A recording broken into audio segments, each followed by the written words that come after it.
हनुमान जी की कहानी ये सिर्फ एक पौराणिक कथा नहीं है, बल्कि शक्ति और समर्पण की एक जीती जागती मिसाल है। एक ऐसे नायक की कहानी जिनकी ताकत का कोई अंत नहीं था और जिनकी भक्ति की कोई सीमा नहीं थी। तो आइए उनकी इस अविश्वसनीय यात्रा को और करीब से जानते हैं। अच्छा, जरा सोचिए, क्या कोई बच्चा आसमान में चमकते सूरज को एक पका हुआ मीठा फल समझकर उसे निगलने के लिए दौड़ सकता है? सुनने में ये बिल्कुल नामुमकिन लगता है ना? लेकिन यही वो एक घटना है जो हमें बचपन के हनुमान से मिलवाती है, और यहीं से उनकी असाधारण कहानी शुरू होती है। हर महान नायक की एक शुरुआत होती है। तो चलिए कहानी के सबसे पहले अध्याय पर चलते हैं। हनुमान जी का वो दिव्य जन्म और उनका वो असाधारण बचपन जिसने आगे चलकर उनकी महानता की नींव रखी।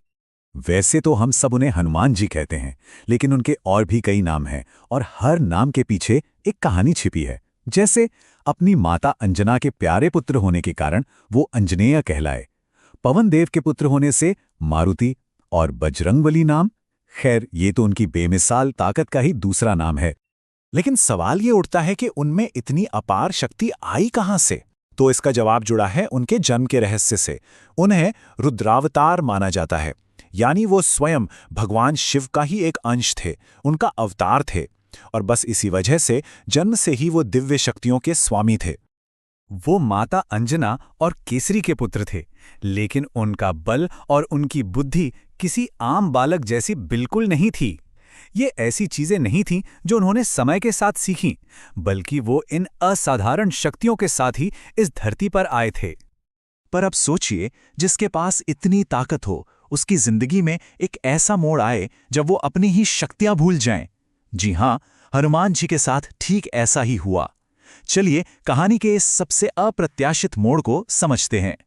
तो बात कुछ यूं है कि अपने चंचल स्वभाव की वजह से उन्होंने खेल खेल में कुछ ऋषियों की तपस्या में बाधा डाल दी थी तो ये एक बच्चे की शरारत थी, लेकिन इसका जो नतीजा निकला वो उनकी पूरी जिंदगी बदलने वाला था। उस श्राप का असर बहुत गहरा था। एक पल पहले जो हनुमान अपनी शक्तियों से कुछ भी कर सकते थे, अगले ही पल वो अपनी सारी दिव्य क्षमताओं को भूल चुके थे। मतलब एक ही झटके में मानो सब कुछ बदल गया। और यहीं से कहानी का सबसे अहम मोड़ शुरू होता है। अपनी शक्तियां भूल चुके हनुमान अब अपने असली स्वरूप को फिर से खोजेंगे। और जानते हैं इसका जरिया क्या बना? राम भक्ति।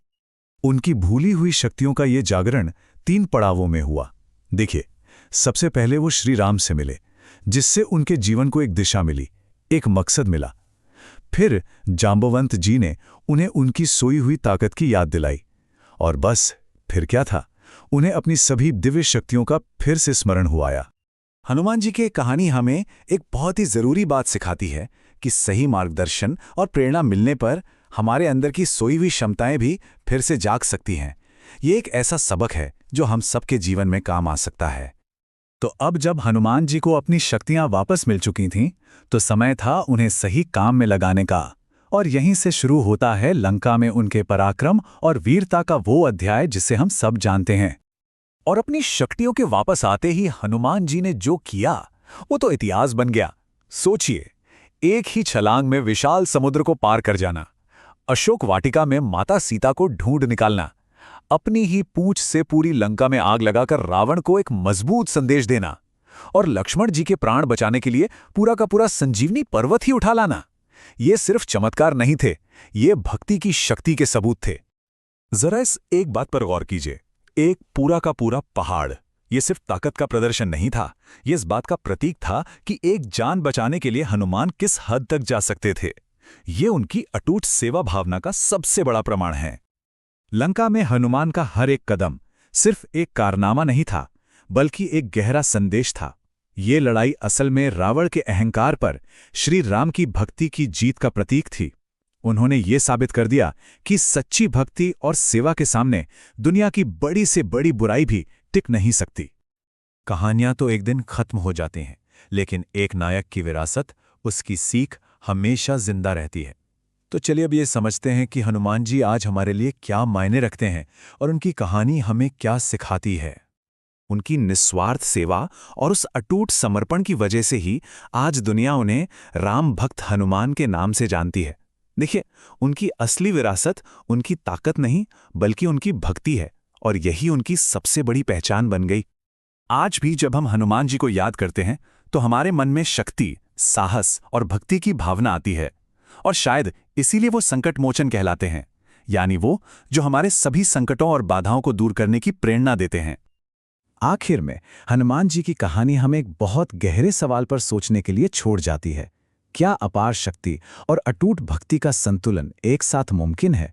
उनका पूरा जीवन ही इस सवाल का जवाब है, एक ऐसी प्रेरणा जो हमें हमेशा सही राह दिखाती रहेगी।